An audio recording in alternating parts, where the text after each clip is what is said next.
Programme में आपको खुशामदीद कहते हैं। मैं असदुल्ला खान हूँ। आज 63A नज़रसानी केस का फैसला बिलाखिर आ गया और ये मुत्तफ़िक का फैसला आया है। 5-0 से ये फैसला सुनाया गया है और कहा गया है कि मुनहरिफ शख्स जो है उसका वोट अब शुमार होगा।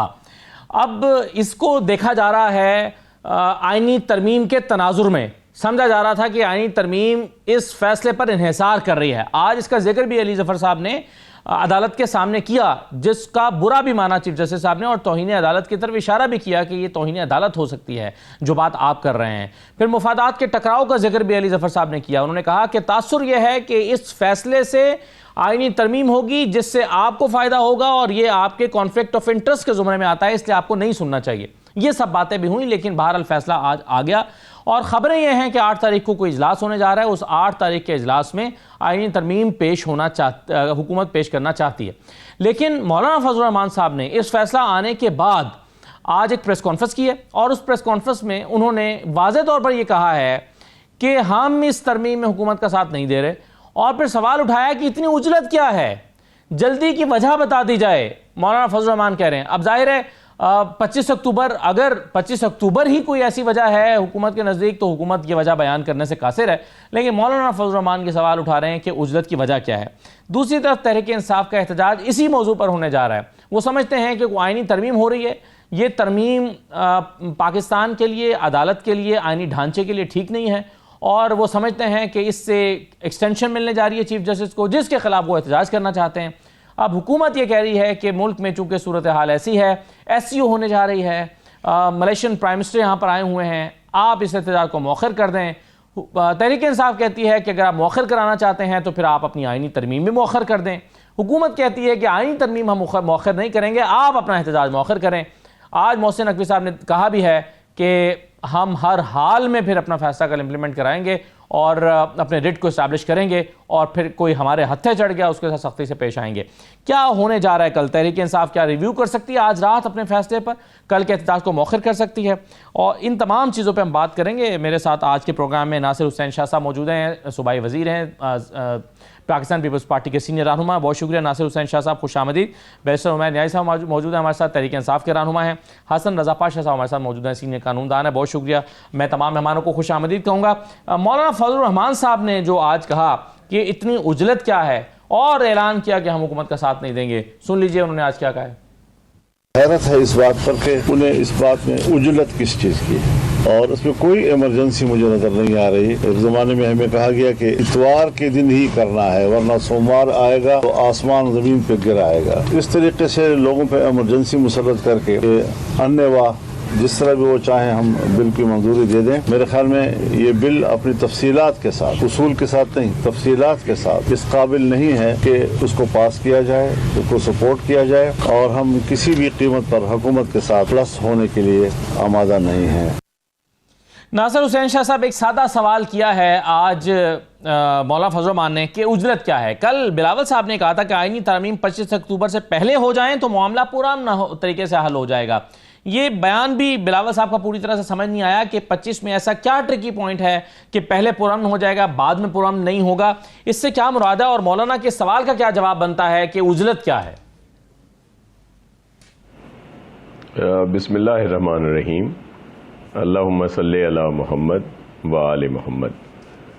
देखें, चेयरमैन बिलावल भुट्टो ज़रदारी साहब ने जो बात की या जिस तरह वो हर बार में जा रहे हैं, बहुत सारी तफसीलात सामने रख रहे हैं। क्योंकि हम उजलत तो अब की आप बात कर रहे हैं या मेरे बहुत काबिल एहतराम है मौलाना साहब जिन्होंने ये बात की, लेकिन हमने तो ये सारी चीज़ें, इसमें से बेशतर चीज़ें मीसाक जमहूरियत में लिखी थी। हमारा जो 2024 में जो मंशूर था पाकिस्तान पीपल्स पार्टी का, उसमें ये आइनी अदालतों का जिक्र और जिस तरह तरीक़ेकार है आगे लिखा हुआ वो उसमें शामिल है। उस वक्त कौन सी उजलत थी या ये था कि जी आज के दिन ये सब कुछ हो रहा है, या उसमें 25 अक्टूबर का कोई जिक्र था? ऐसा बिल्कुल नहीं। लेकिन अगर कोई चीज़ गवर्नमेंट लाई है और हम समझ रहे हैं कि आइनी तौर पर जो हमारे मंशूर में है उसमें उसका जिक्र है आइनी अदालतों का, दीगर चीज़ों का, तो हम जाहिर है उसको सपोर्ट करते हैं। इसमें तो कोई दो राय नहीं है। बाकी रही ये बात कि जी इसको छुप छुपा के किया जा रहा है या किया जा रहा था, वो जाहिर है उस दिन ये सूरत हाल थी जिस पे हमारे भी तहफ़्फ़ुज़ात थे। जो चेयरमैन साहब ने कहा है कि जिस तरह सैटरडे को इजलास बुलाया गया, फिर संडे को, और फिर और बहुत सारे इश्यूज़ थे जो सामने आए, लेकिन हम तो सबके सामने जा रहे हैं। चेयरमैन बिलावल भुट्टो जरदारी साहब खुल के इस बात का इजहार कर रहे हैं, बार को जा रहे हैं, सख्त जवाबात को फेस कर रहे हैं, उनको सवालात को फिर उनके जवाबात दे रहे हैं। तो हम तो बिल्कुल, हमारा स्टांस क्लियर है और हम आइन की बालादस्ती सबसे ज्यादा जो है उसकी बात करते हैं। पाकिस्तान भर के दौरे कर रहे हैं, वकला से मिल रहे हैं। शाह साहब, ये बात तो सही है, लेकिन अगर कंसेंसस डेवलप करने के लिए, आपने कहा कि बहुत ताख़ीर हो गई, आपने मिसाक़े जमहूरियत में लिखा, फिर अब आप समझते हैं कि ऑलरेडी बहुत देर हो गई। जहां इतनी देर हो चुकी है वहां 15-20 दिन हो जाने से एक तो ये एससीओ गुजर जाएगी, तहरीक इंसाफ को एहतजाज उनका मौखर हो जाएगा, पुरानी तरीके से हो जाएगा, मौलाना के साथ कंसेंसस डेवलप हो जाएगा, मौलाना ऑन बोर्ड आ जाएंगे। तो ये इतने सारे फायदे भी तो हैं अगर 15-20 दिन लेट हो जाता सर। जी बिल्कुल, इस पे बात की जा सकती है। अगर पीटीआई ये मौक़िफ़ रखे कि जी चले अभी आप ना लाएं तो हम सारे एहतजाज मौखर कर देंगे, तो इस पे बात की जा सकती है। ये एक अच्छी तजवीज़ है जो मौलाना साहब ने भी दी है, या आप भी इसको हाईलाइट कर रहे हैं।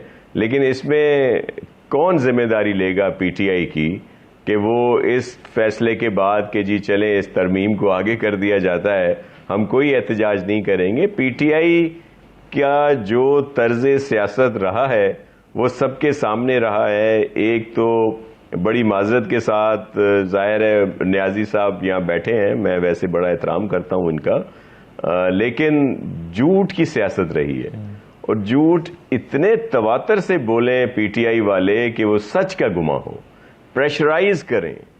जो इदारे हैं, अदालतें हैं, इदारे हैं, पॉलिटिकल पार्टीज हैं, बस जो ये कह रहे हैं वो सच है। जो कुछ इन्होंने दावे किए, हुकूमत में रहे, क्या किया इन्होंने? उस वक्त आप देख रहे थे कि जितने बाई इलेक्शंस हो रहे थे वो हार रहे थे। वो जी एक डोनाल्ड उसका लिया एक इन्होंने बयान, और जी गुलामी नामंजूर। फिर आपने देख लिया कि क्या इसराइल की तरफ से जो इनके हक में बयानात आए, या अमेरिकन वो सेनेटर्स जो हमेशा इसराइल की सपोर्ट करते हैं और गजा पे तनकीद करते हैं, फ़लस्तीन के खिलाफ बोलते हैं, वो खान साहब की तारीफ करने लग गए। और ये सारी चीज ये अपनी जगह पे हकीकत है, ये मैं कोई झूठ नहीं बोल रहा। वो चीजें आपने सर दो ही जुमलों में काफी सारे सवाल पीटीआई के लिए उठा दिए हैं, लेकिन आपका जो सबसे अहम सवाल है शाह साहब वो ये है कि कौन जिम्मेदारी ये देगा कि अगर हम इस आईनी तरमीम को मौखर करते हैं तो आप भी अपना एहतजाज मौखर कर देंगे। तो इसका जवाब तो न्याजी साहब से ले लेते हैं। उमैर न्याजी साहब, क्या तहरीक इंसाफ बहुत संजीदगी के साथ अगर कहा जाए आपसे कि हम आईनी तरमीम को मौखर कर रहे हैं 20 दिन के लिए, आप अपने एहतजाज को मौखर कर देंगे? असद भाई, बुनियादी तौर पे देखें, ये तरमीम जो ला रहे हैं इनकी अपनी है ही नहीं। जिन्होंने इन्हें दी है उन्होंने इन्हें टाइम स्केल के साथ दी है और इनकी मजबूरी है। ये वाला इख्तियार इनके पास है ही नहीं कि ये इस चीज़ पे बात कर सकें। वो जिधर से ऑर्डर आया इन्होंने वो इम्प्लीमेंट करना है। तभी तो देखें इतनी बड़ी फैसिलिटेशन हुई है कि 63A का रिव्यू भी फिक्स हो जाता है। और क्यों फिक्स होता है कि सारे प्रोसेस को किसी तरह से इंश्योर करना है। मौलाना साहब का इन्हें पता चल गया था फौरन ही, जिस वक्त पहली दफ़ा अमेंडमेंट ले हुई थी कि जी उन्होंने ऑन बोर्ड नहीं होना, तो ये दरवाज़ा इन्होंने खोलना ही खोलना था। क्योंकि नेशनल असेंबली के फिगर मैनेज कर भी लें तो सेनेट का मसला था, सेनेट के वोट भी इसी तरह से। साहब, इसमें दो बातें ना, एक तो आप ये कह रहे हैं कि ये इनका प्लान नहीं है, स्क्रिप्ट है। चले आपकी अगर फर्ज कीजिए बात मान भी लें, तो अगर हर तरफ से ये हो जाता है, आप तो माने ना ये कि आप अपना एहतजाज मौखर करेंगे अगर ये आईनी तरमीम मौखर होने का ऐलान होता, तो कहीं से भी हो। एतराज है ना, वो तो बेसिकली इस असेंबली की कॉन्स्टिट्यूशन पे है, जिसके बारे में मौलाना साहब ने खुद कहा कि ये जाली पार्लियामेंट। तो हमारा वही एतराज मौजूद है। देखिए, इलेक्शन पिटीशन आज 85 से जायद पड़ी हैं। आप एक महीना दें, उन 85 इलेक्शन पिटीशंस का फेट डिसाइड होने दें। वो डिसाइड हो जाता है तो लेजिटिमेसी भी असेंबली को आ जाएगी और फिर बेशक टेबल कर लें आईनी तरामीम। मगर जब तक बुनियादी मसला हल नहीं करेंगे, देखें 8 फरवरी का इलेक्शन डिस्प्यूटेड है। आपको चाहे उसे कोरिलेट आपने अपनी डिमांड का स्कोप बढ़ा दिया है। पहले आप कह रहे थे कि ये एहतजाज आईनी तरमीम के खिलाफ हो रहा है, अब आपने अपनी डिमांड्स का स्कोप बढ़ा के 8 फरवरी के इंतखाबात पर भी ले गए, यानी आपने मौखर नहीं करना है एहतजाज बिल्कुल उसके खिलाफ है, मगर देखें आईनी तरमीम पास किसने करनी है, उस असेंबली ने पास करनी है। और असेंबली देखें, एक डिस्प्यूटेड असेंबली किस तरह से एक कॉन्स्टिट्यूशनल अमेंडमेंट ला सकती है। देखें कॉन्स्टिट्यूशनल अमेंडमेंट के लिए बुनियादी ये हक किसका है, आपके बेसिकली अवाम का है। अवाम ये आपको मैंडेट देती है तो आप उस पर आईनी तरमीम लाते हैं ना।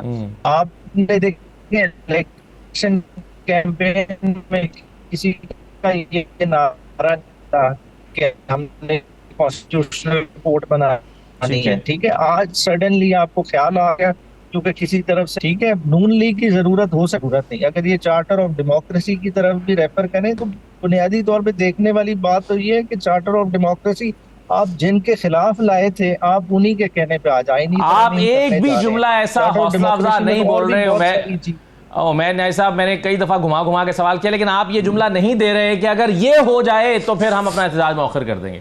कोई ऐसी शर्त आप नहीं लगा रहे। नहीं देखें, एहतजाज देखें ओवरऑल एक आईनी हक है। देखें आप उसको ये कोरिलेट कर देते हैं एससीओ से। चले एससीओ की एग्जांपल ही ले लें। एससीओ क्या है? बुनियादी तौर पे एक जो है ना, आपने ट्रीटी साइन किया जिसका आप हिस्सा है, मगर उसमें देखें ना रशिया आ रहा है ना इंडिया आ रहा है। मेजर पार्टनर्स उसमें कौन है, ठीक है। और दूसरा देखें सर, जो भी आ रहा है वो हमारे लिए अहम है। जो मतलब अगर ये बड़े प्लेयर नहीं आ रहे तो जो आ रहे हैं क्या वो गैर अहम लोग हैं? नहीं, मगर ओवरऑल देखें ना, ये तो ऐसे ही है जैसे क्रिकेट में, जैसे यहाँ पीएसएल हो रही थी तो इमरान खान ने उनको कहा था जो आ रहे हैं तो रेलू कट्टे हैं, कोई अच्छा प्लेयर तो आ नहीं रहा। ये तो वही बात हो गई जो आपने कह दी। देखिए ओवरऑल आपने चीजों की सिग्निफिकेंस देखनी है ना। देखिए इसका स्कोप सिक्योरिटी का भी है, ब्रेक जो एससीओ का स्कोप। जब ये आप देखें, आप रशिया और चाइना की सिक्योरिटी वाइज लाइन तो ले नहीं रहे, आप बैठे हुए यूक्रेन वाले पलड़े में, तो आपकी तो इधर रेलेवेंस ही नहीं बनती। पहले ये आपने नया मौजूद छेड़ दिया। लेकिन मुझे एक इसमें जो तकनीकी आज फैसला आया 63 का, उस पर मैं अगर पाशा साहब की राय ले लूं।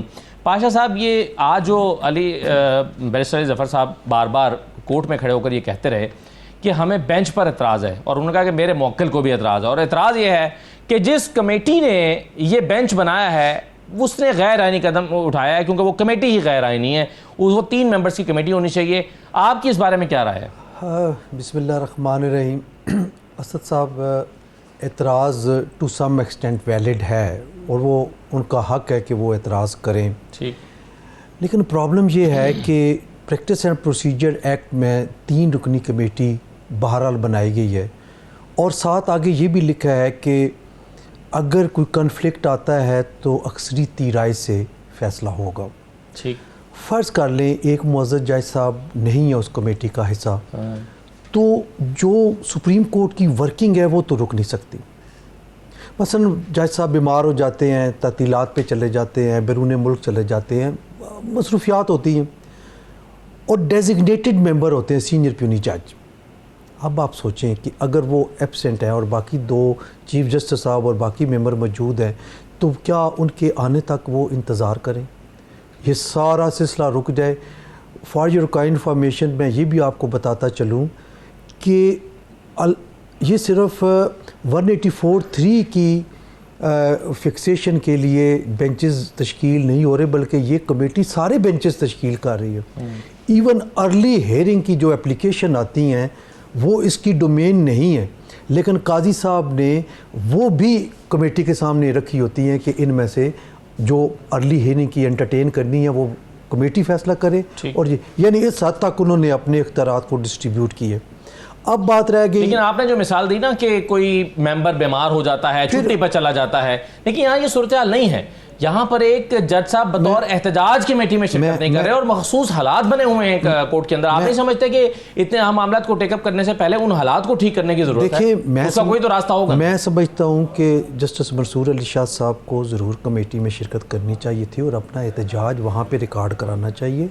मिनट्स बाकायदा लिखे जाते हैं और तारीख बन रही है, तारीख का हिस्सा बने।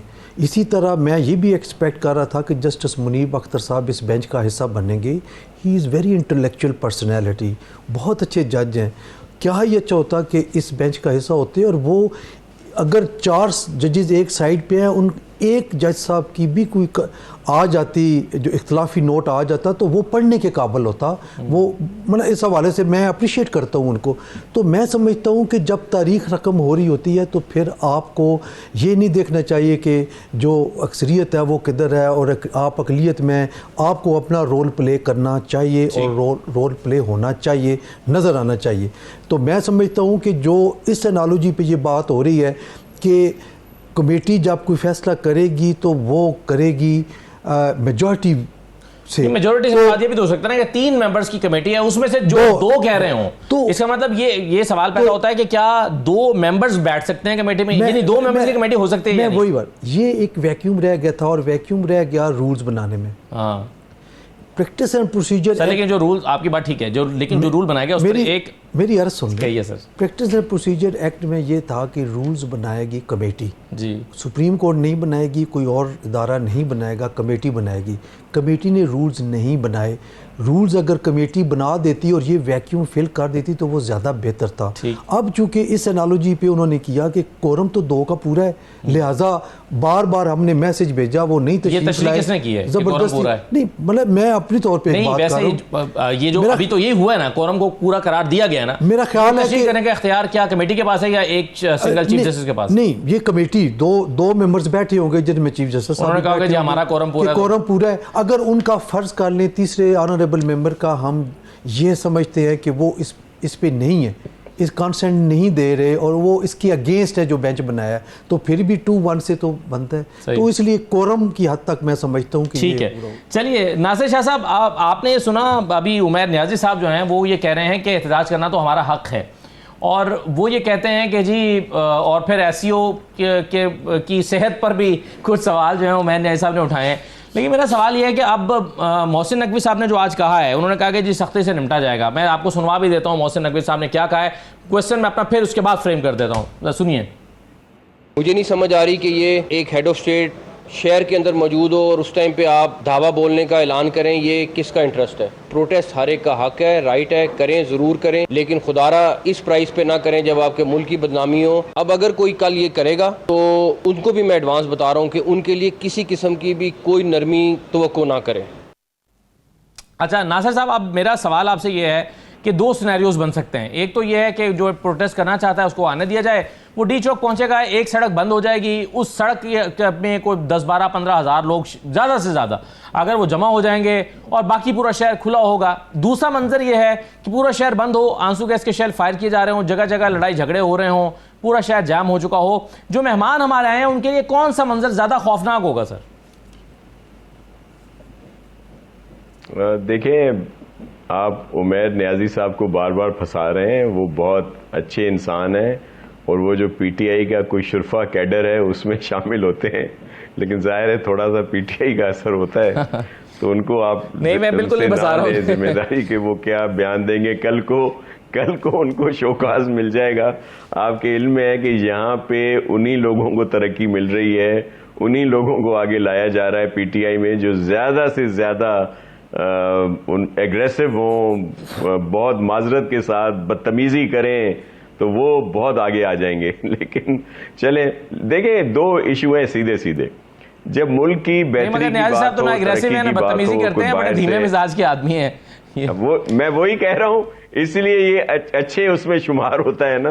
तो आप इनसे ले रहे हैं कमिटमेंट कि जी अगर वो आगे कर देंगे तो एहतजाज नहीं हुआ, कि एहतजाज तो इन्होंने इस वजह से थोड़ी कर रहे हैं, तो इनके अपने दूसरे बहुत सारे पीटीआई के अज़ाइम है, इस वजह से हो रहा है। मैं एक सिंपल सी बात करता हूं कि अगर कोई बाहर से मेहमान आता है या कोई दोस्त ममालिक आ रहे हैं, या वो जो एक बहुत बड़ा एक इवेंट होने वाला है जिसमें चाइना के प्रीमियर आ रहे हैं, दीगर बहुत सारे ममालिक के लोग आ रहे हैं जो पाकिस्तान की बेहतरी के लिए, उसमें तो गवर्नमेंट को चाहिए कि सबको चाहिए कि वो रिक्वेस्ट करें चेयरमैन पीटीआई को, या उनके साथ बात करें, उन्हें समझाएं।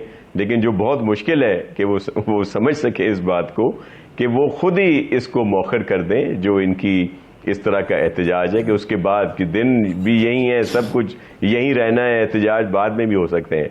अदरवाइज मैं एक बात ज़रूर समझता हूँ कि ये एहतजाज नहीं होगा और अगर किसी ने करना चाहा भी तो उसको नहीं करने दिया जाएगा, क्योंकि ये एक मुल्क की, एक स्टेट की रिट का इशू है कि हमारे मेहमान आ रहे हैं और वो मेहमान आ रहे हैं। लेकिन रोकने के लिए शाह साहब जो अभी तरीका इस्तेमाल किया गया था रावलपिंडी वाले एहतजाज में, उसका तो उल्टा नेगेटिव इम्पैक्ट आया था ना सर। हर जगह आंसू गैस के शेल्फ दिखाई दे रहे हैं, मैं आपको शहर पूरा बंद है, गलियों तक में कंटेनर्स लगा दिए गए हैं। कर दूं जी मैं उस पर अर्ज कर दूं। देखें, ये बिल्कुल सूरत हाल होती है जो जाहिर है, लेकिन इससे यही किया जा सकता है क्योंकि पीटीआई के जो लोग हैं या जिस तरह की उनको कहा जाता है, जो डायरेक्शंस मिलती हैं, वो इस हद तक नहीं होती कि सिर्फ ये एहतजाज करें, अपना रिकॉर्ड कराएं, जो भी है वो होना चाहिए जमहूरियत में, लेकिन ये उससे फिर आगे बढ़ते हैं। इनका जो वायलेंस है, इनका जो दीगर वो स्पीचेस की हेटेड स्पीचेस आप सुनते हैं, दीगर चीजें हैं, उसकी वजह से इनको ये इजाजत नहीं मिल रही। मैं पहले भी कह चुका हूं बहुत दफा, मैं एक वर्कर हूं सियासी, कि पीटीआई जब तक पीटीआई-पी नहीं बनती, जिससे मेरी मुराद है कि पाकिस्तान तहरीक इंसाफ पुरअमन, तब तक ये सूरत हाल को फेस करते रहेंगे। और ये जो इनका एक सीनियर कैडर है जो पॉलिटिकल नॉर्म्स को समझता है, उसको आगे आना पड़ेगा। यहां तो ये होता है कि अगर कोई अच्छी बात इनमें से कोई करता है तो फिर वो अडयाला से उसके खिलाफ बात आ जाती है, उसके खिलाफ उसको चेंज कर दिया जाता है, उतार दिया जाता है, और वो जो एक एग्रेसिवनेस है, जो तालीमात का हिस्सा है, जो भी ये रही हैं, जो पहले इस तरह की पॉलिटिक्स नहीं होती थी, बहुत सारी खराफात थी लेकिन इस हद तक नहीं थी, तो इस पे अमल हो। दूसरा भी आप बात कर रहे थे ये आइन की, जो ये 63A का है, देखिए वो बिल्कुल सिंपल है कि उसको अदालतें आइन को रीराइट नहीं कर सकती। आइन में लिखा है कि वोट ऑफ नो कॉन्फिडेंस आ सकता है, अगर कोई अपना वोट अपनी उसके खिलाफ इस्तेमाल करे तो उसको डी-सीट कर दिया जाए। ये कहां लिखा है कि उसका वोट भी जो है वो काउंट नहीं किया जाएगा? जब इस तरह के फैसले होंगे, अदालतें बड़े एहतराम के साथ जब अदालतें इस तरह के फैसले देंगी कि मनपसंद फैसले हों, पब्लिक प्रेशर पे फैसले दे दिए जाएं, क्या इंसाफ ये है कि जो भी प्रेशर हो सोशल मीडिया पे और उसके तहत फैसले दे दिए जाएं? क्या ये इंसाफ है? जिस तरह ये रिजर्व सीट का फैसला दिया गया था कि रेट या प्रेयर थी SIC वालों की और सीटें दे दी गई पीटीआई को, उसके बावजूद ये था कि चलें आपने दे दिया, फैसला कर लिया, आइन में लिखा है कि 3 दिन के अंदर आप ज्वाइन कर लें, उसको 3 दिन से बढ़ के 15 दिन कर दिया गया, जो आइन में कहीं नहीं लिखा हुआ, 15 दिन कर दिया गया। तो इस तरह की चीजें जब होंगी तो फिर तो जाहिर है उस पर एतराजात तो कर सकते हैं ना। बिल्कुल सही है सर, लेकिन अब ये बात तो ठीक है, इस पर तो मेजॉरिटी ऑफ दी पॉलिटिशियंस और बाकी तमाम लोग मुत्तफिक हैं कि ये मुनासिब फैसला है 63A का, और वो फैसला शायद ठीक नहीं था। लेकिन एक जो टेक्निकल डिबेट है वो तो कमेटी के हवाले से ही हो रही है, लेकिन इसमें आज जो जिक्र हुआ है मुफादात के टकराव का, कि ये बेंच चीफ जस्टिस साहब को अपनी सरबराही में नहीं बनाना चाहिए था। जस्टिस मुनीब अख्तर साहब ने जो खत लिखा था, उन्होंने भी कहा था कि खुद चीफ जस्टिस ने प्रपोज किया था कमेटी में कि मंसूर अली शाह साहब की सरबराही में बनेगा, लेकिन फिर उन्होंने अपनी सरबराही में बेंच बना लिया। आज अली जफर साहब ने कहा कि ये तो मुफादात का टकराव है क्योंकि आप इसके बेनिफिशरी हो सकते हैं। क्या ये नुक्ता अली जफर साहब का काबिल कबूल होना चाहिए था कोर्ट को या नहीं? इस पर मैं पाशा साहब की राय लेता हूँ, एक छोटे से ब्रेक के बाद वापस आते हैं।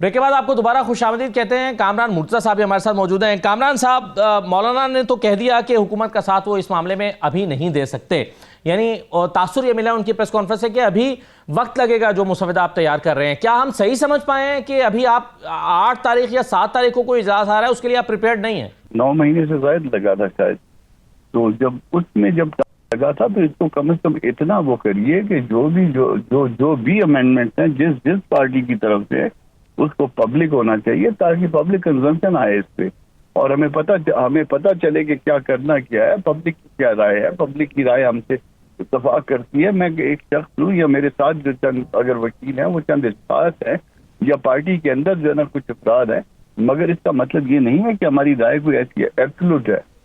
उस राय को जो है वो उस वक्त उस पब्लिक के अंदर जब भेजेंगे और उसके बाद उसका जो रिस्पॉन्स आएगा उसकी रोशनी में हम अमेंड भी कर सकते हैं। तो इस तरह से जल्दबाजी का मुजाहरा करना जो है मेरा। तो कामरान साहब, आप कह रहे हैं कि 8 अक्टूबर को अगर कोई इजलास होता है तो आप उसके लिए तैयार नहीं हैं अभी? बज़ाहिर तो हम उसके लिए तैयार नहीं है, और अगर फर्ज करिए कि उसमें कोई अटेम्प्ट होगी तो फिर हम अपनी जो है ना उसमें जो है जो हमारा तरीकाकार होगा, जो पार्टी वजह करेगी, फिर उसके मुताबिक हम आगे बढ़ेंगे जिस तरह से भी हमको चलना है। कामरान साहब, जो जहां हुकूमत के बहुत सारे वफूद आपके पास आ रहे हैं और इत्तफाक राय पैदा करने की कोशिश हो रही है, वहां क्या इस नुक्ते पर भी बात हुई है कि ये इजलास किस तारीख को बुलाना है, और क्या हुकूमत ने कहा है कि हम इसको 8 को बुलाना चाहते हैं और आपसे दरख्वास्त की है क्या आप उससे पहले अपना काम मुकम्मल कीजिए? नहीं, ऐसा नहीं है। किसी दोस्त ने नहीं बताया कि 8 तारीख को जो है ना वो कोई इजलास है। कम से कम मेरे सामने मेरी मौजूदगी में या मुझे किसी दोस्त ने ये सर नहीं कोई बताया टाइमलाइन और इसके अलावा दी गई है JUI को?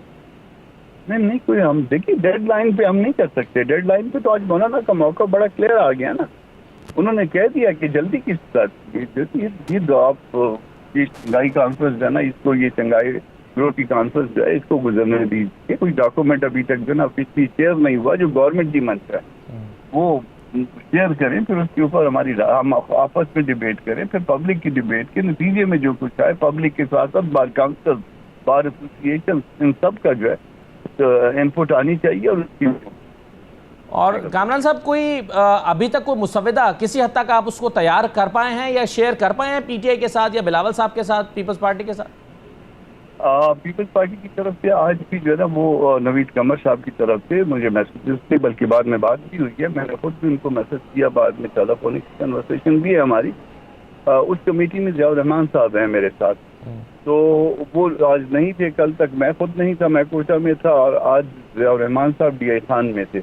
तो मैंने उनको कहा कि मैं उनसे पूछ लेता हूँ ज़िया साहब से, और उसके बाद जो है वो फिर मैं आपको बता देता हूँ कि मैं आपके साथ कब बैठ सकूंगा या हमारी कमेटी आपके साथ कब बैठ सकेगी, तो देख लेते हैं। मगर इतनी जल्दी जिस तरह से वो बताई जा रही है, इतनी जल्दी में गलतियों का इम्कान होता है, और गलतियाँ जो है ना फिर वो क्योंकि कॉन्स्टिट्यूशन अमेंडमेंट है, फिर इसकी दुरुस्ती मुमकिन नहीं होती इस तरह से कि जो है वो मिनटों के अंदर वापस अगर हमने कोई गलती कर दी तो मिनटों के अंदर जो है ना दुरुस्ती भी हो जाएगी। इसके लिए फिर जो है ना 2/3 मेजॉरिटी जो है रिक्वायर्ड होगी। बिल्कुल सही है। 2/3 लोगों की जो है ना वो खाली हाजिरी को मुमकिन बनाना बड़ा मुश्किल काम है। बिल्कुल सही है। आप और ये न जाने दोबारा 2/3 मेजॉरिटी कब हो सके। आपकी बातों से तो ये लग रहा है कामरान साहब के अगर हुकूमत 8 तारीख को कोई तरमीम लाना चाहती है तो उसको फिर इन्हिसार करना पड़ेगा सिर्फ मुनहरिफ लोगों पर जिनका वोट आज काउंट करने का ऑर्डर आया है। लेकिन एक चीज़ जो मैं कहता था पाशा साहब, फिर आपको जाना भी है, मुझे सिर्फ एक सवाल का जवाब दीजिए कि क्या आपके ख्याल में मफादात के टकराव का नुक्ता जो अली ज़फ़र साहब ने आज अदालत में उठाया है वो दुरुस्त है कि ये तरमीम होगी, ये जो आज आप फैसला देंगे इससे तरमीम होगी और उसके आप बेनिफिशरी हो सकते हैं? देखिए ये बहुत आगे चले गए, इस बिल्कुल ऐसी बात नहीं है। मफादात का क्या टकराव है, और मैं नहीं समझ रहा कि बार बार सियासतदानों पे ये उछाली जाती है बात। अगर कोई इक्का दुक्का कोई ऐसा वकूआ हुआ है तो उसका मैं नहीं कहता, लेकिन तमाम सियासतदानों को ये कह देना कि ये जनाब बिकाऊ माल है और ये मुनहरफ हो जाएंगे, पैसे ले लेंगे और ये अपनी पार्टी पॉलिसी के अगेंस्ट चले जाएंगे, और ख़ास तौर पे ख़ास तौर पे इस सिनेरियो में मैं बड़ी सेनेट के 50 लोगों से 65 लोगों में मेरी अर्ज़ सुने, ख़ास तौर पे इस सिनेरियो में जो कि इस वक्त PTI की सूरत हाल है, मुझे नहीं लगता कि PTI का कोई मेंबर छोड़ के जाएगा। Very difficult. या आपको नहीं लगता? PTI को तो लगता है कि कुछ छोड़ के चले जाएंगे। मेरा ख्याल है नहीं, दे आर कुछ लोग तो उनसे राब्ता कटा हुआ है PTI का। कटा हुआ मैं समझता हूँ कि जिस तरीके से सोशल मीडिया पे फिर उनकी ट्रोलिंग होनी है ना सर, अगर उन्होंने कुछ पैसे लिए नहीं लिए वटेवर में भी किसी दबाव में आ गए, आई डोंट नहीं, ज़मीर तो खैर ये ज़मीर नहीं जागता, ज़मीर भी हमारा नहीं जागता, ज़मीर भी हमारा नजरिया ज़रूरत पे जागता है, ज़मीर बिला वजह नहीं जागता, नजरिया ज़रूरत इस पे आ जाता है। तो मेरा ख्याल है उमैर न्याज़ी साहब would be in better position, वो बेहतर कमेंट कर पाएंगे, लेकिन मैं नहीं समझता कि इन हालात में PTI के कोई दोस्त जो है वो चला जाए। ठीक है, चले मैं इसका जवाब तो उमैर न्याज़ी साहब से लेता हूँ। उमैर न्याज़ी साहब ये फरमाइए कि अब ये अगर अब मौलाना का वाज़ेह मौक़िफ़ आ गया और अभी कामरान साहब भी बता रहे हैं कि इस बात का कोई इम्कान नहीं है कि 7-8 SU से पहले तो कम से कम उनकी तरफ से वोट डालने की कोई यकीन दहानी करवाई जाए, तो सर मेरा सवाल यह है कि फिर तो अब सारा डिपेंड करता है ये आपके ऊपर, यानी पीटीआई के लोगों के ऊपर, कि अगर वो मुनहरिफ होते हैं तो ये तरमीम होगी। कितने लोग हैं जो आपके साथ राब्ते में नहीं हैं अभी तक?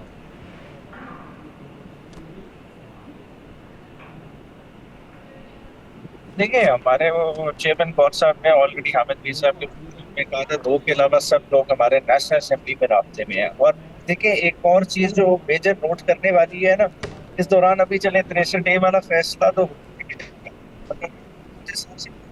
खड़े साथ मैं देखता हूँ हुकूमती इत्तेहाद में भी दरार है, क्योंकि हुकूमती इत्तेहाद इस वक्त ज्यादा समझ रहा है कि बिलावल साहब इसको एंग्शियसली परसू कर रहे हैं, जो उनके लिए कॉज ऑफ कंसर्न है कि इनका इसमें इंटरेस्ट नहीं है। मेरा नहीं ख्याल कि ये पार्लियामेंट के फ्लोर पे टेबल भी दोबारा उठाएगी। नासिर हुसैन साहब, अगर फर्ज कीजिए मौलाना फजल रहमान नहीं मानते, और जैसा कि वो कह रहे हैं कि भाई अभी आपने सुन लिया कामरान मुर्तज़ा साहब को, तो सर ये पूरा इन्हिसार करना पड़ेगा मुनहरिफ लोगों पे। ये कितनी सेहतमंद होगी ये तरमीम अगर हो भी जाती है उन लोगों को मिलाकर, क्योंकि इससे हॉर्स ट्रेडिंग की बहस जन्म लेगी, इससे ज़मीरों को जगाने, मंडियां लगाने या बेचने के इल्ज़ामात लगेंगे। तो आप कितना फिर पुरुमीद होंगे इसकी सेहत के हवाले से कि जी बड़ी ज़बरदस्त ये तरमीम हुई है? देखें, एक तो ये जो 8 तारीख का आप जिक्र कर रहे हैं, इसका मुझे तो इल्म नहीं है कि उसमें कोई इजलास बुलाया जा रहा है, या अभी तक हमें इत्तला नहीं है। मे बी आप तक इत्तलात हों और उसमें कुछ सदाकत भी हो। मौलाना साहब हमारे लिए इंतहाई काबिल एहतराम है। मेरा सोर्स है, चले मैं आपको इतना कह देता हूं कि वो 8 का इरादा रखते हैं। जी, कामरान मुर्तज़ा साहब भी, और उनकी राय का हम एहतराम रखते हैं, और इसी वजह से चेयरमैन साहब इस पे उनके साथ डिस्कशन कर रहे हैं। हमारी जो टीम है, सीनियर हमारे जो लीडरशिप है, वो भी उनके साथ डेली मशावरत में है शामिल, कि एक दूसरे को कायल किया जा सके।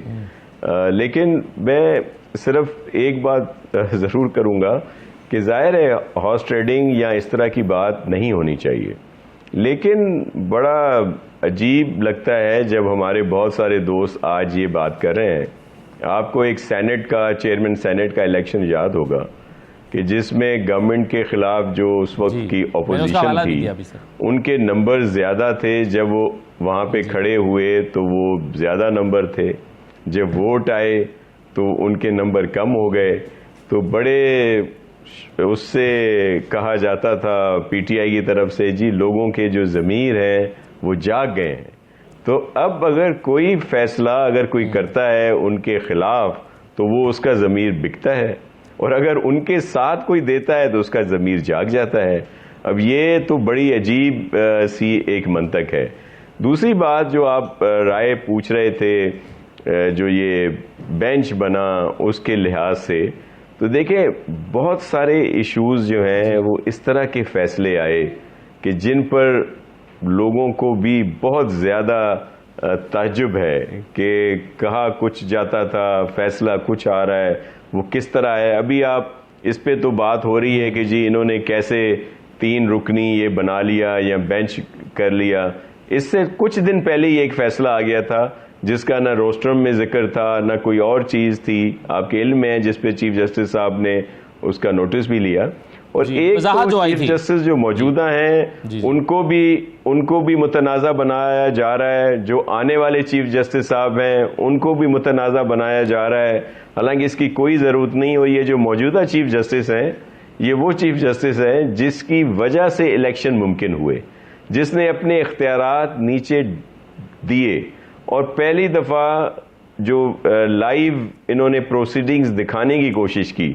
लेकिन मैं जैसे आपसे कहूँ, आज बड़े मेरे सीनियर हैं अली जफ़र साहब, जिस तरह उन्होंने कहा कि नहीं हम इसमें हिस्सा नहीं लेते और एतराज़ कर दिया, क्योंकि उनके इल्म में था कि आइन को कैसे कोई अदालत कह दे कि जो आइन में लिखा हुआ है वो गलत है और हम अपनी तशरीह करेंगे। आइन में क्लियर लिखा है कि नो कॉन्फिडेंस अगर होता है तो उसको डी-सीट कर दिया जाता है। ये मतलब नो कॉन्फिडेंस हो गया ना, इनहराफी हो गई जो कुछ उसने कहा, तो उसके और सिर्फ काउंट भी ना किया जाए। उन्होंने तो एक हकीकत को सपोर्ट की है, तो अली जफर साहब समझते हैं इस चीज को, लेकिन वो एक जाहिर है उन्होंने अपना एक स्टैंड लेना था, इसलिए उन्होंने लिया, और जिस पर वो उन्होंने एतराज भी किया। छोटा सा ब्रेक लेंगे प्रोग्राम में, ब्रेक के बाद वापस आते हैं।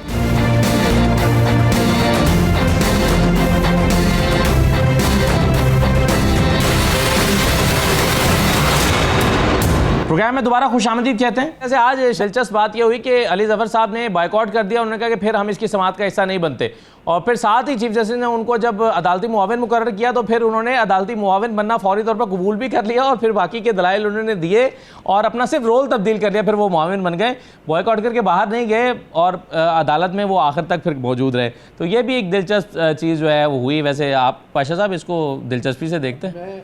ये जब बात हुई तो मैं ये सोच रहा था कि जब ऑर्डर आएगा तो उसमें क्या होगा। उसमें जब इनकी हाज़िरी लगेगी तो 11 बजे तक एडवोकेट फॉर पीटीआई और आफ्टर 11:30 ये आ जाएगा कि ये अदालती मुआवन के तौर पे। बहरहाल उनका राइट है, वो कर सकते हैं। अली ज़फ़र साहब बड़े डिसेंट शख्सियत है, रियली मैं उनसे बड़ा एडमायर भी हूँ। और उन्होंने जिस अंदाज में, अब कल का वाक़या आप देख लें कि एक वकील साहब किस तरीके से उन्होंने बदतमीज़ी की, ऑल दो ही वाज ग्रे हेयर्ड, लेकिन वो उनकी जो प्रैक्टिस है वो टोटल 5 या 6 साल है। 2018 में उनका लाइसेंस आया है, सिंध से उन्होंने लिया, सिंध बार काउंसिल से। उनके खिलाफ क्या एक्शन लिया जाना चाहिए? वो लेंगे, कोई बार काउंसिल्स ले रही होंगी इंशाल्लाह ज़रूर, लेकिन देखिए किसी को इस तरह बदतमीज़ी की इजाज़त नहीं देनी चाहिए। और मैं ये एक्सपेक्ट करता हूँ पीटीआई की क़यादत से कि वो कम अज़ कम उसको डिसएसोसिएट करें। और आज जस्टिस मंदो खेर साहब ने भी ये फरमाया कि पार्टी की तरफ से मजम्मत नहीं आई कि ये इन्होंने गलत किया। यही प्रॉब्लम है कि जब आप कंडेम नहीं करते, आप मजम्मत नहीं करते, तो ऐसे लोग और इन जैसे और लोग उनको टेम्पटेशन मिलती है और वो फिर मजीद इस तरह की हरकत करते हैं। तो इस जो पॉजिटिव जिनका आप जिक्र कर रहे हैं, मैं एक तो कामरान मुर्तज़ा साहब मुझे बता दीजिएगा हैं साथ या नहीं है, और मैं न्याजी साहब की तरफ चला जाता हूँ। न्याजी साहब, ये जो काज़मी साहब थे, मुस्तफ़ैन काज़मी, जिन्होंने कल रोस्टम पर जाके ये सब किया, जिसको चीफ जस्टिस ने कहा कि बदतमीज़ी की है, ये पीटीआई को कहते हैं मैं पीटीआई को रिप्रेजेंट कर रहा हूँ, पीटीआई की हिमायत उनको हासिल है या पीटीआई सपोर्ट करती है कि जो उन्होंने किया वो बिल्कुल ठीक किया? बतौर वकील आप क्या समझते हैं? देखिए, ओवरऑल आप सिचुएशन को रीड करें। जो अली ज़फ़र साहब के साथ आज उन्होंने बातें की, ठीक है, ओवरऑल उसके बाद आप देख लें, आप खुद इस चीज का फैसला कर लें, क्या इस बेंच में उनका बैठना बनता था? देखिए, लोगों को, आप लोगों का सेंटिमेंट ही नहीं समझते। चले आप मुस्तफ़ैन साहब पे पीटीआई का लेबल लगा लें, ठीक है, पीटीआई के साथ ही है, ठीक है ना, मैं नहीं डिनाई करता कि वो पीटीआई के नहीं है, मगर बात ये ओवरऑल चीज का देखें, इधर सोसाइटी पूरी जो है ना डिस्ट्रॉय होने जा रही है, जस्टिस का फैब्रिक खत्म हो रहा है, ठीक है। हम और एक डिबेट में पड़े हुए हैं। मसला देखें, कॉन्स्टिट्यूशनल कोड्स आप बना रहे हैं, ठीक है, बनाएं, 100 दफा बनाएं, मगर पहले उसकी मोडालिटीज तो देखें, चीज तो देखें। क्या आपके मुल्क में आईनी अदालत पहले मौजूद नहीं है? आज आपको पसंद नहीं आ रहा तो आप उन जजेस को जो है ना अबेंडन करने के लिए एक आपने फोरम और तलाश कर रहे हैं ताकि उन्हें सजा मिले, फिर आप जजेस को पोस्ट आउट करने की बातें कर रहे हैं। मतलब जो कॉन्सेप्ट ही मौजूद नहीं है हमारे यहाँ, ठीक है, मगर खाली किस लिए करना है कि हमने जस्टिस सिस्टम को कंट्रोल करना है। ये हर दफा हर आमिर की ख्वाहिश होती है कि अदलिया उसके जो है ना इशारों पे चले, मगर अब हालात बदल गए हैं। पाकिस्तान के डायनामिक पिछले 50 साल के और थे, आज और हैं। देखिए, आज जो 8 फरवरी का इलेक्शन हुआ था वो एक डिफरेंट डायनामिक्स में हुआ है। इंसान सोच ही नहीं सकता कि इस तरह से भी हो सकते थे, वोट इस तरह से लोगों को पढ़ सकते हैं बगैर कैंपेन के, वरना हमेशा से हायरार्की रही है। हमारा एक पेट्रनेज का सिस्टम रहा है, उस पेट्रनेज के तहत लोग जहाँ पार्क होते हैं वो उसी तरह से जाते थे, मगर लोगों ने सारी अपनी एफिलिएशन को भुला के निकल के जो है ना उन्होंने वोट डाले हैं और अपने आप काउंट कराया है, और ये शऊर आ गया। हमें उस शऊर को अप्रिशिएट करना चाहिए। हम देखें, हर बंदा जवाबदेह है। अगर हम जवाबदेह नहीं बनेंगे, हम कहें कि नहीं जी सिर्फ कंटेम्प्ट है, तो फिर किस तरह निज़ाम चलेगा, मामलात कैसे चलेंगे? और ये देखें, दूसरी बात, अगर मुस्तफ़ैन साहब की बात बुरी लगी थी तो उसके अगेंस्ट कंटेम्प्ट के अगेंस्ट प्रोसीड करते ना बुनियादी तौर पे। तो इससे नजर आ रहा है कि आपका अदल का निज़ाम कितना वीक हो गया सही है कि आप मौके पे कुछ कर भी नहीं सके। फिर अगर बात बुरी है, आप मेरे से कहलवाना चाह रहे हैं ना कि मैं उसे कंडेम करूं, तो कोर्ट जो बेंच खुद अगर एग्रीव्ड है, उसने क्या बेंच ने किया है? सही है। चलें इस पर मैं कामरान मुर्तज़ा साहब, आप एक तो जो अब सिचुएशन बन रही है और एक तरफ एहतजाज हो रहे हैं, आज मौलाना ने कहा भी कि एहतजाज का रास्ता न लें, SCO होने दें, पाकिस्तान के मुफाद में है। दूसरा ये है कि आपके आईनी तरमीम को सपोर्ट ना करने के नतीजे में इस बात का खदशा बढ़ जाएगा कि लोगों के, दूसरी पार्टियों के लोगों के ज़मीर को जगा के नंबर पूरा किया जाएगा और उसको PTI हॉर्स ट्रेडिंग का नाम दे रही है। आपके ख्याल में ये अच्छी चीज़ हो रही है या बुरी हो रही है? क्योंकि फारूक एश नाइक साहब ने आज अदालत में खड़े होकर ये कहा है कि हॉर्स ट्रेडिंग तो जमहूरियत के लिए अच्छी है, दूसरे मुल्कों में समझा जाता है कि इससे जमहूरियत मजबूत होती है। आपके ख्याल में हॉर्स ट्रेडिंग अच्छी चीज़ है, बुरी चीज़ है? सर से बड़ी चीज कोई भी नहीं है। देखिए, आप पार्टी के टिकट पे आते हैं, पार्टी का वोट होता है जो आपको मिलता है। मुमकिन है कि आपको कुछ वोट आपकी अपनी वजह से भी मिलता हो, मगर बहरहाल आप पार्टी के कैंडिडेट होते हैं और सबको पता होता है कि आप कहाँ के कैंडिडेट हैं, इसलिए आपको वोट दिया जा रहा है। तो उसके बाद जो है उस शख्स का कोई हक नहीं होता कि वो वोट जो है पार्टी के डिसिप्लिन के खिलाफ दे। और वैसे भी ये बद इखलाकी है, गैर इखलाकियत तो मैं नहीं कहूँगा, बद इखलाकी कहूँगा इसको। और बद इखलाकी के जो है ना जब एक दफ़ा हो जाएगी तो फिर उसके बाद जो है ना वो इस पार्लियामान का वकार जो है कॉम्प्रोमाइज होगा। उस पार्लियामान के वकार के साथ साथ जो है इस मोहतरम सुप्रीम कोर्ट का वकार भी कॉम्प्रोमाइज होगा, क्योंकि ये सारी कड़ियाँ एक दूसरे से जब लोग बाद में मिलाएंगे, आप कह रहे हैं कि 8 को शायद इजलास बुलवा रहे हैं, तो 8, 10, 15 जब भी ये इजलास बुलवाएंगे और उसके बाद जो कुछ भी होगा तो तसलसल के साथ वो सब कड़ियाँ जो जब एक दूसरे के साथ मिलेंगी तो उसके नतीजे में जो है लोगों की जुबानों को आप नहीं रोक सकेंगे। तो मोहतरम अदारों का, दो दस्तूरी अदारों का वकार जो है बहुत हद तक खराब होगा। सर ये इसका जो आईनी तरमीम है इसका वकार क्या होगा अगर मुनहरिफ लोगों को साथ में लाकर ये तरमीम लाई जाती है? तो आईनी तौर पर तो वो हो जाएगी, चलिए तरमीम, कुछ लोग उन्होंने वोट कर दिया, उनका काउंट भी हो गया अब सुप्रीम कोर्ट के फैसले की रोशनी में, लेकिन उसकी हैसियत कैसी होगी? उसकी हैसियत जाहिर है उस वजन के साथ होगी कि जिसपे जो लोग जितना जो बाज़ औक़ात ये होता है कि बाकी चीज़ें अगर अच्छी भी हों और उसमें एक आध कतरा किसी ख़राब चीज़ का डल जाए तो लोग अच्छी चीज़ को भी छोड़ देते हैं। तो उसके बाद जो है ना लोगों की सोच शायद इस तरफ जाएगी कि नहीं, इसमें जो है ना इसके ऊपर जो एतमाद नहीं होना चाहिए, क्योंकि इसमें जो है इस तरीके से जो है सारा काम हुआ था। तो खराबी जो है वो अल्टीमेटली ये मुल्क के लिए और कौम के लिए ये खराबी होगी। इसलिए अब भी इससे रुक जाया जाए तो बेहतर है, इंतज़ार कर लिया जाए, चीज़ों को पब्लिक किया जाए, लोगों की इनपुट ली जाए, सारी पार्टियों को एक जगह पे बिठाया जाए और उसके बाद जो है नताइज टाइम के साथ निकाले जाए। बिल्कुल, जल्दबाजी हरगिज़ न की जाए। नासिर हुसैन शाह साहब, सर आपकी राय अब बताइएगा। फारूक एच नाइक साहब, क्या पार्टी पॉलिसी बयान करें कि हॉर्स ट्रेडिंग तो बड़ी अच्छी चीज़ है और हॉर्स ट्रेडिंग मगरबी ममालिक में तो जमहूरियत को मजबूत करने के लिए इस्तेमाल होती है, आप ऐसे ही समझते हैं सर और पार्टी भी यही समझती है? देखें, फारूक एच नाइक साहब जो है हमारे मोहतरम हैं, उन्होंने जो बात की है वो एक दो पैराए के लिहाज से, जिस तरह आपने देखा कि इंग्लैंड में जो एक फैसला हुआ जिसमें उनके जो एक रुकन थे उन्होंने उसके खिलाफ वोट दिया, तो उसको तो बड़ी अप्रिसिएशन मिली। तो वो इस तरह की मिसालें दे रहे हैं, कोई वो वाली हॉर्स ट्रेडिंग को वो नहीं सपोर्ट कर रहे थे। तो मेरे ख्याल में किसी ने मिस कोट किया है उनकी इस स्टेटमेंट को।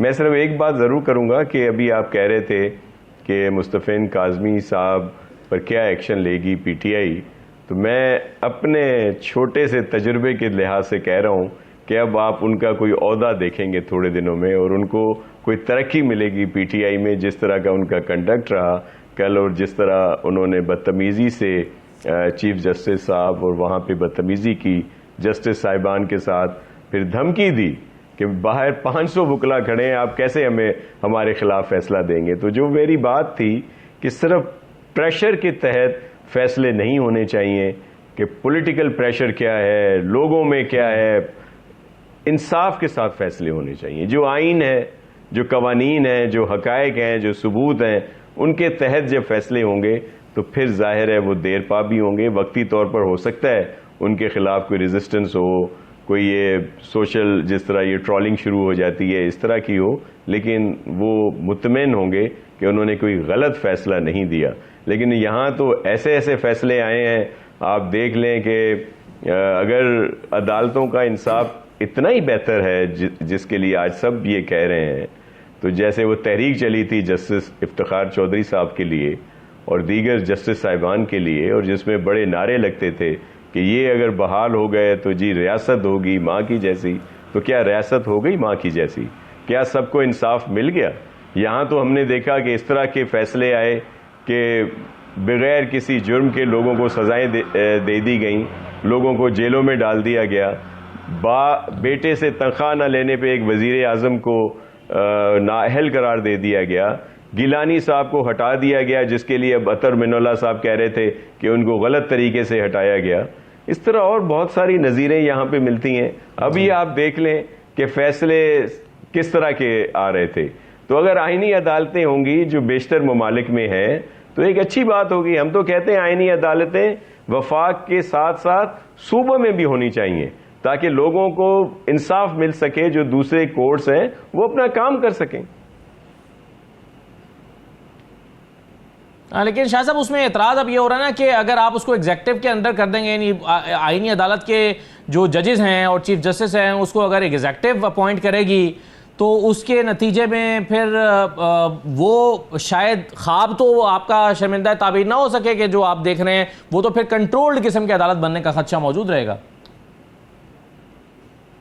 देखिए, हमारा सिर्फ मौक़िफ़ एक है कि जो आइन में लिखा हुआ है, जो पहले से सारा कुछ यहाँ पे था, अगर जस्टिस इफ्तिखार चौधरी साहब ने जो शिकें डलवाई इसमें जब 18वीं तरमीम आ रही थी या दीगर जो तरामीम आई, अगर उसके बाद सब अच्छा हो गया, सबको इंसाफ मिल गया तो ठीक है।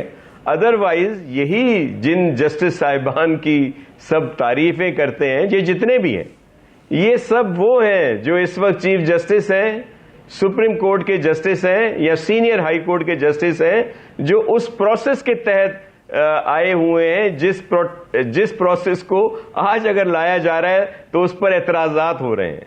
और उसमें बहुत सारे वो हैं जिनको ये खुद जिनके लिए कह चुके हैं सही है, लेकिन सर ये माजी की गलतियों को तो जाहिर आप खुद भी चाहेंगे कि इन्होंने अपने तरीके कार से लाए हैं। बहुत शुक्रिया नासिर हुसैन शाह साहब, बैसर उमैनिया साहब, हजरत पाशा साहब, कामरान मुर्तज़ा साहब, बहुत शुक्रिया प्रोग्राम में शिरकत करने के लिए। इजाज़त दीजिए, अल्लाह हाफिज़।